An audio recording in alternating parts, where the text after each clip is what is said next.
Hi, this is Michael Bliss from the Village of Walden Recreation and Parks Department. Thanks for joining in on our 7-part online recreation experience running every Wednesday 11 a.m. through the end of August. I want to send a big thank you to the late great John Chardullo and the Chardullo family for making this opportunity possible for the youth of our community.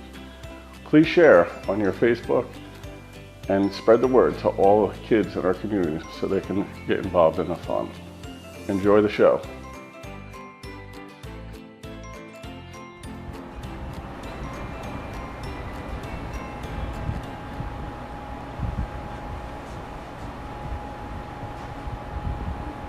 Hi, I'm Brian from Reptile Educational Lectures. I brought some reptiles for you guys to see here today. Okay, there's 4 different types of animals that make the group reptiles. One being snakes, another one being turtles and tortoises, one being alligators and crocodiles, and another one being lizards. Okay, first we're going to start with turtles. Okay, our first turtle, take it out.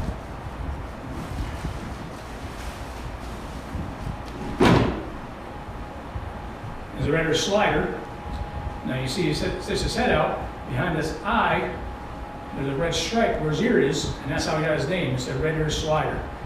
His cousin here in the north is the painted turtle. Okay. Now the neat thing about turtles is they live in water, so they get to swim anytime they want.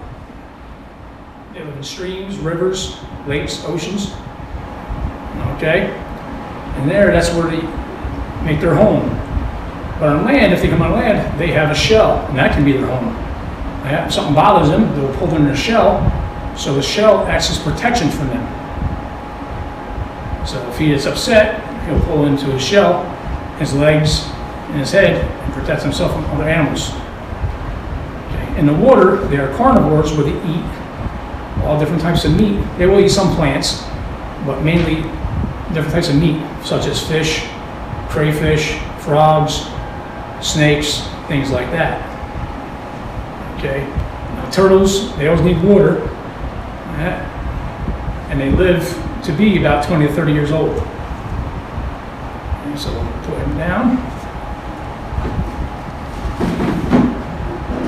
Talk about the turtle shell, and this is an empty shell. This is a turtle that was alive at one time. And as you see, it's pretty hard. It's made of bone, and it helps protect them. They get an animal. Again, if it bothers them, they'll pull in the shell, and they'll pull in. Nobody's home. They can't get a hold of them. Things like raccoons, skunks, things like that will eat turtles. So, but this is just an empty shell. I found it hiking, and this is of a painted turtle that we have here locally. All right. So another animal that has a shell,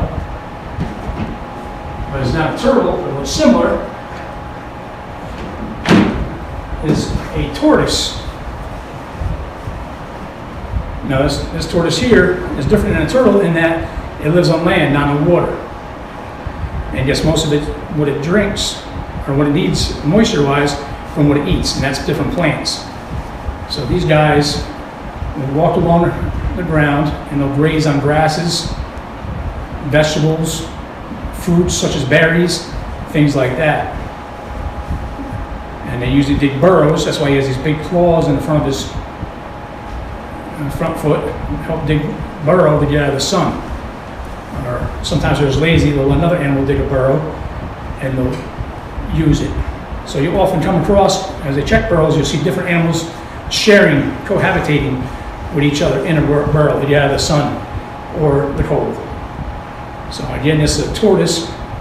It lives on land as where the turtle lives in water.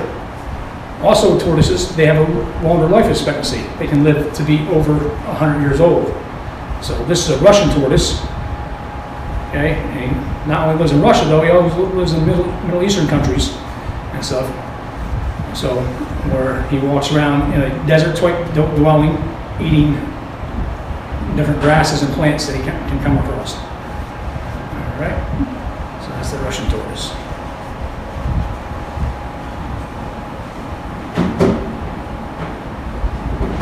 I'll move on to lizards.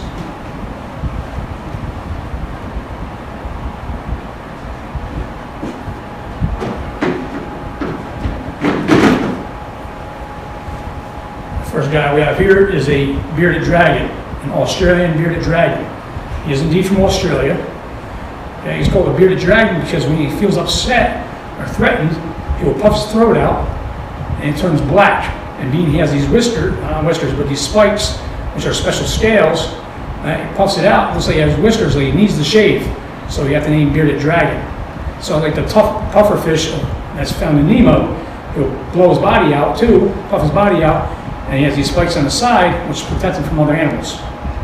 If that doesn't work, he does have a mouth, he can try to bite them back, things like that. But these guys have gained popularity in the pet trade, and they've taken over as the pet of choice, where the iguana used to be the pet of choice. I call them lap lizards.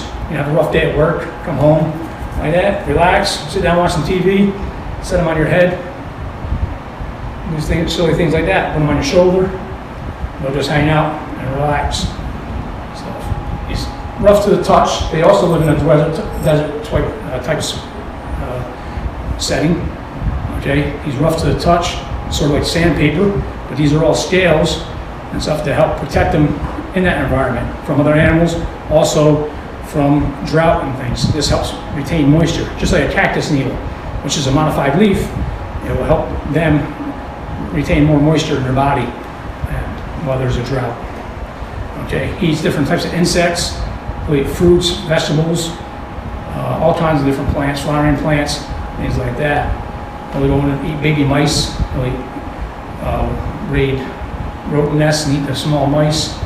He'll eat smaller lizards if that occurs, if the opportunity occurs for him to do so. But this is an Australian bearded dragon. So we'll move on. Another one.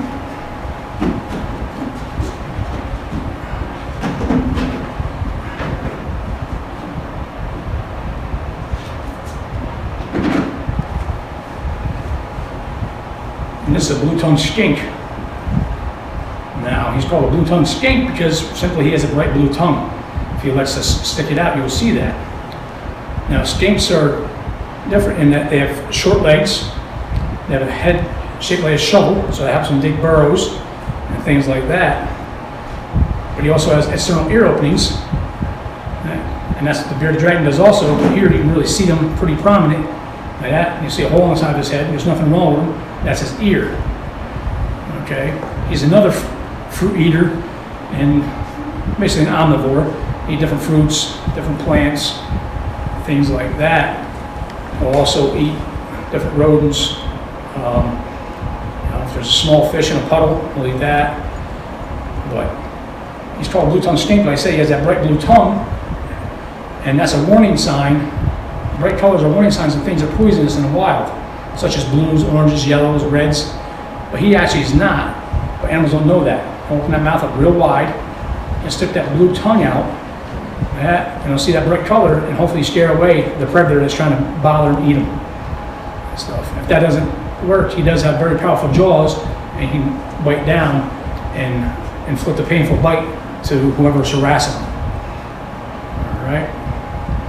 Like I said, he's not a good climber. He's got the short legs, so he tends to be on the ground mainly, climbing up maybe some rock outcroppings and stuff like that, but you don't really find him in trees like you would the bearded dragon. And he's sticking that blue tongue out. He's always constantly trying to find something to eat, so as he's crawling around the ground, he's going to move that tongue out, trying to taste what's out there for his next meal.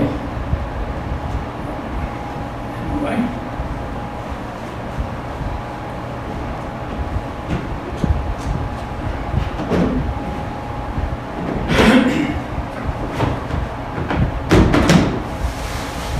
The next lizard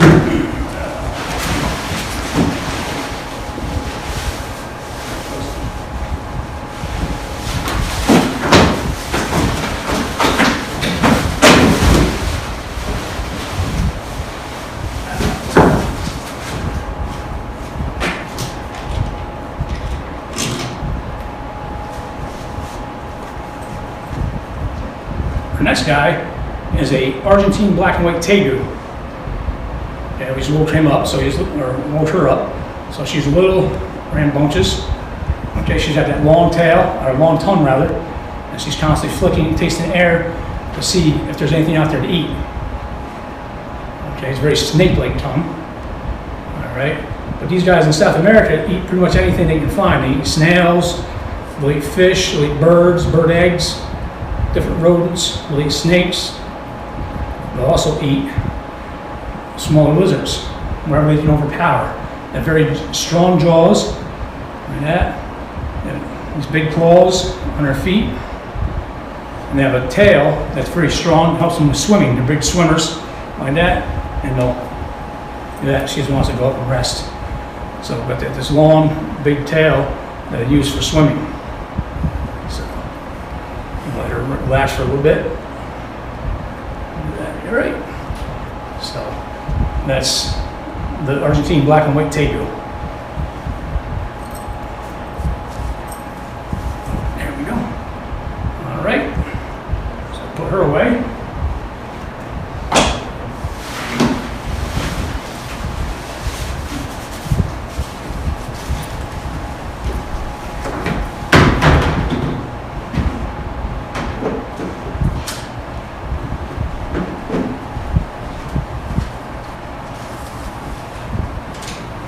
So we're moving on to another lizard.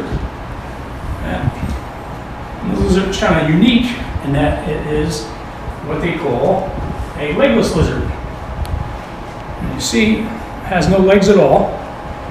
Okay, so it's very snake-like, but there's some differences between a snake and a lizard. All right, this lizard here, being that it has no legs, but it's still a lizard, how you tell is it has eyelids. It can close its eyes. Snakes do not have any eyelids. Okay. Snakes have no eyelids and stuff, and this one here will probably close his eye. It also has an external ear opening here, so you see a little pinhole on the side of his head, like that. That's the ear opening. That's how they hear. Snakes have no ears at all and have no eyelids. They can't close their eyes, so you never win a staring contest with them, so you never blink. But that's what's the difference between a snake and a lizard, is the traits of that. One, they have eyelids. Lizards have eyelids, snakes don't, and they have ear openings, where snakes don't. Okay, but this guy is what's called a European legless lizard, or a Russian legless lizard, and he lives in the same type of habitats as snakes do, and eats different types of fruits, mainly meats though, veggies, insects, things like that. Whatever you can overpower that. They eat their prey whole, so it has to be small and something they can overpower. That's the European legless lizard.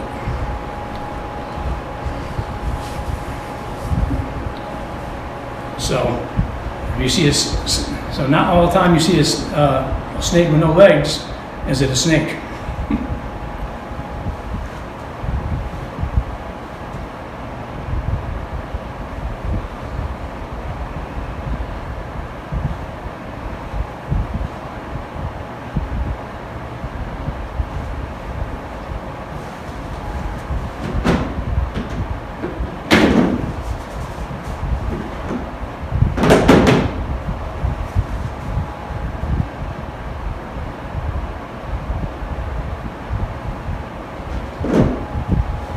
So now, speaking of snakes, we're going to move on to our snakes, in which they're my favorite. Actually, they're very misunderstood creatures, and one of the reasons that is because they move so well, but yet they have no limbs. They have no arms, they have no legs. And how they do that, then, is they have very flexible spine. Yes, they do have a spine, and they do have bones, if not, we just call it a worm. And they have lots of ribs and a lot of muscles. They're very strong in their size. This here is a California king snake. He's called a king snake because he eats other snakes, and that includes venomous snakes. He's immune to the venom of the rattlesnake where he lives, and any other venomous snakes where he lives, and he will actually overpower them by constriction, so he'll wrap around and squeeze them, like that, squeezing them, grab them with his mouth first. They do have teeth, okay, he'll grab them, and squeeze, cause them to suffocate, and then they will consume and eat it. So there's a lot of people out there that don't like snakes, but if they live in an area with this snake, they learn to leave this snake alone because there's less chances of a venomous snake being around. So this is a California king snake. But they don't only eat snakes, they also eat rodents, they eat birds, they eat lizards, things like that. put him back.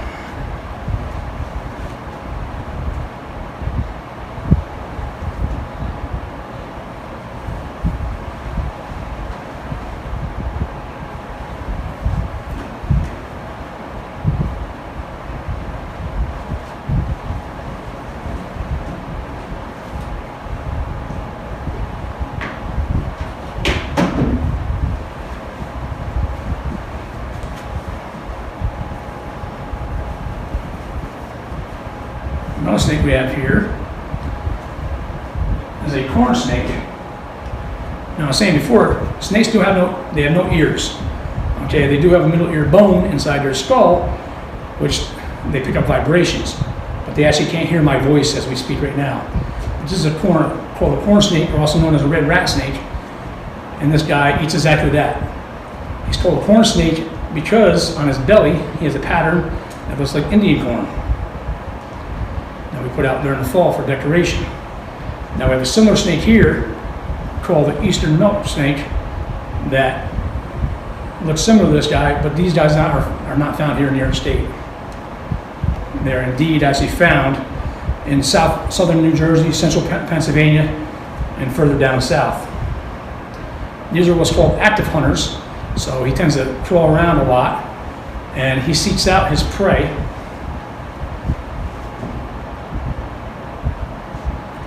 Which is rodents, birds, things like that.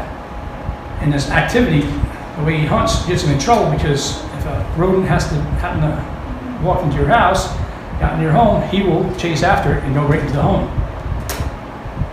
So where other snakes are what's called ambush hunters, and they just stay outside and they'll wait for the animal to come past, which may take days. You can see him flicking his tongue, and that's how they smell. They do have nostrils, which are only used for breathing, but they use their tongue to pick up particles in the air, scent particles, which they put it back in their mouth and tells them what type of thing it is. So you constantly see him flicking their tongue, and that helps determine if you're going to buy a snake as a pet, if it's a healthy snake. You should always have a lot of tongue flicker, stuff like that. It means he's active, he's seeking things out. When they don't flicker their tongue, it's usually on a regular basis.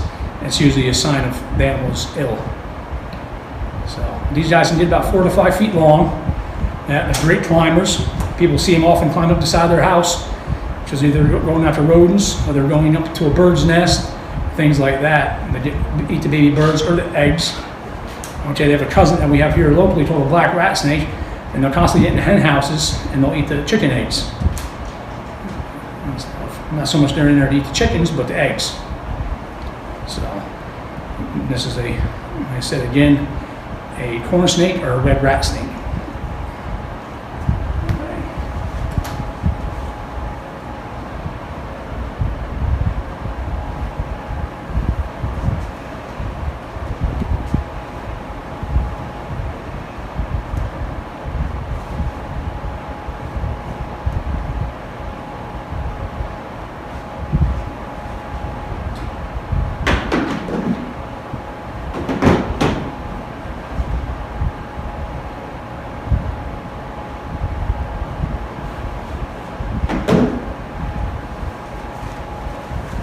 One another snake.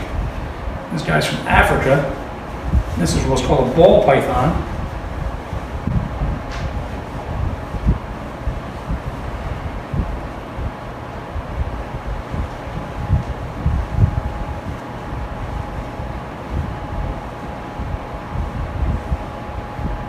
And when you think of pythons, you think of real big snakes. And that's simply because the biggest snake in the world, the longest snake in the world, is a reticulated python. Record being 32 feet. But this python is a species that is a smaller snake, averaging 4 to 5 feet. Actually 3 to 4 foot, and then 5 being on a large side.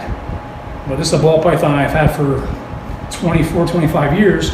Came as a rescue. All these animals are rescues, all adoptions. And this was a very sickly snake that I nursed back to health.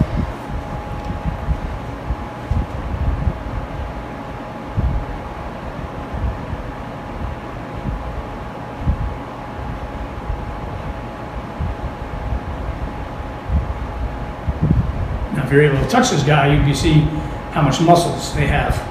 Muscles are very strong for their size.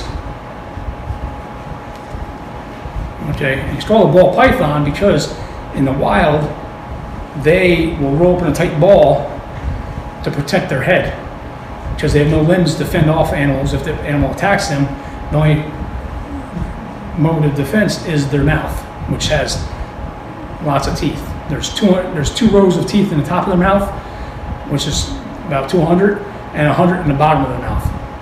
And they're very needle sharp teeth. So they'll roll up in a tight ball, and they'll have their head underneath like that, sort of like this, to protect their head. Because they do that, you can do silly things with them, like I used to do in school, where for silly hat day and stuff, and you do things like this, roll them on top of your head. And he'll stay there until he decides he wants no more, and he'll move on to something else. Okay? You wear them as a bracelet, as a necklace, stuff like that. So this is your typical ball python from Africa. Now with that, through captive breeding, they've come up with a lot of neat colors, and that's what I'll show you in the next ball python that I should bring out.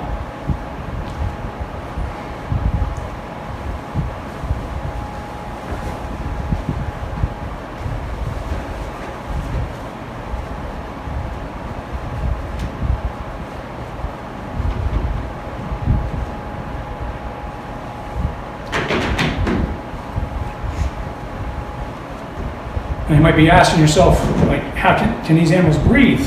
They can breathe in these pillowcases. They can breathe in the plastic tubs they're in, simply because they're cold-blooded animals, meaning they have a lower respiration rate than humans or mammals and stuff. So they're able to breathe just fine. Stuff. And this is the coloration I'm talking about. This is what's called piebald ball python. Something it should be this brown color here, but something in the egg development went wrong, or so right if you're a breeder, and he developed this red. I mean, it's white.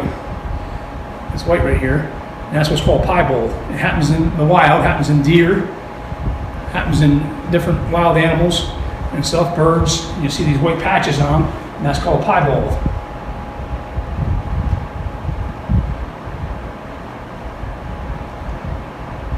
So, of course, every snake is unique. They have more white, less white, will have just a brown head, the rest of the body be all white.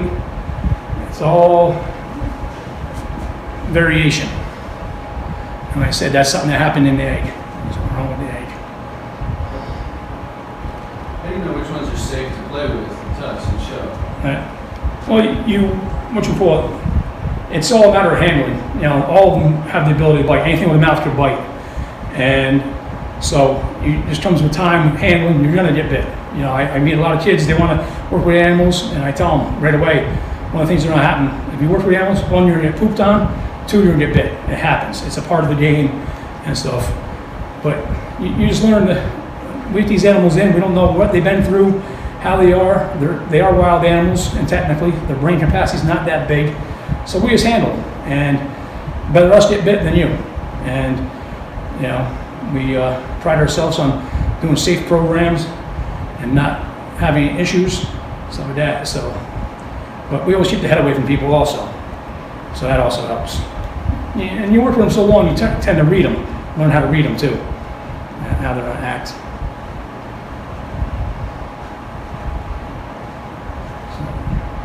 So that's the ball python, piebald.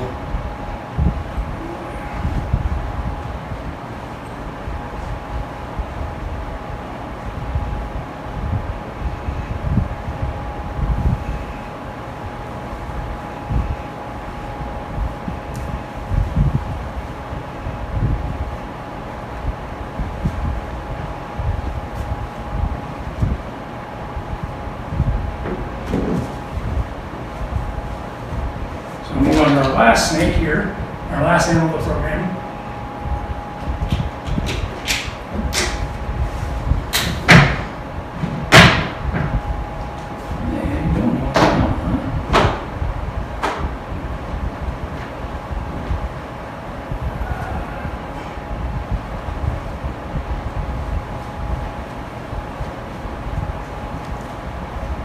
This is a boa constrictor.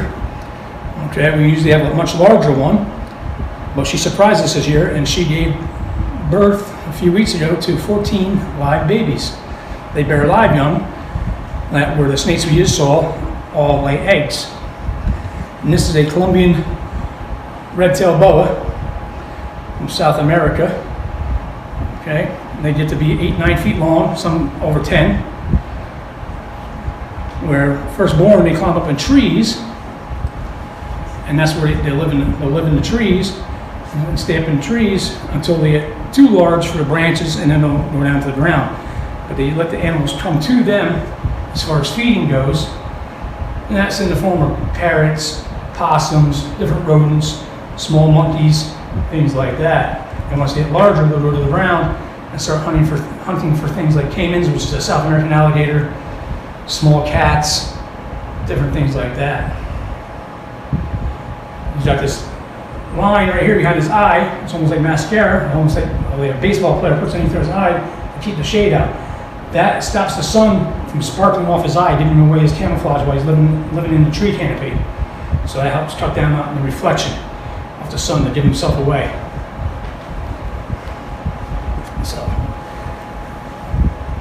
But this is a snake growing up I always saw in the Tarzan movies that would fall out of trees into the canoe of some person in a Tarzan movie, which Tarzan movies happen in Africa, not in South America. So this was always the wrong snake. But Hollywood does a lot better research now, and they tend to use the appropriate species of animal when they're doing their filming anymore. That close-up didn't go out.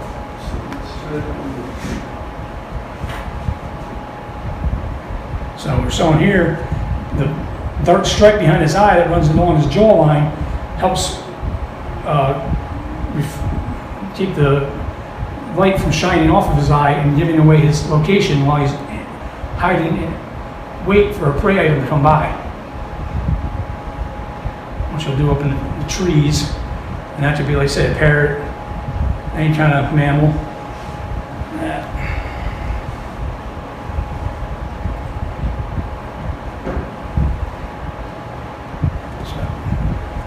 So that basically concludes my program today. The snakes. I said snakes move so well because they don't have the limbs, but they have lots of muscles, lots of spine, stuff like that. If you see snakes that you don't know, the best is always to avoid them and stay away from them. Okay, I always see people posting pictures on Facebook holding a snake. What type of snake is this? Well, if you don't know what type it is, you shouldn't be holding it. You gotta be 100% sure to know what kind of snake that is before you start doing things like that. I'm available for snake identifications. My Facebook page, Rome Reptile Educational Lectures, or my direct phone number, 845-283-3682. We do birthday parties once COVID-19 here lifts, if ever lifts. I do schools, I do other camps, things like that. But again, the phone number is 845-283-3682, Roman Reptile Educational Lectures. Thank you.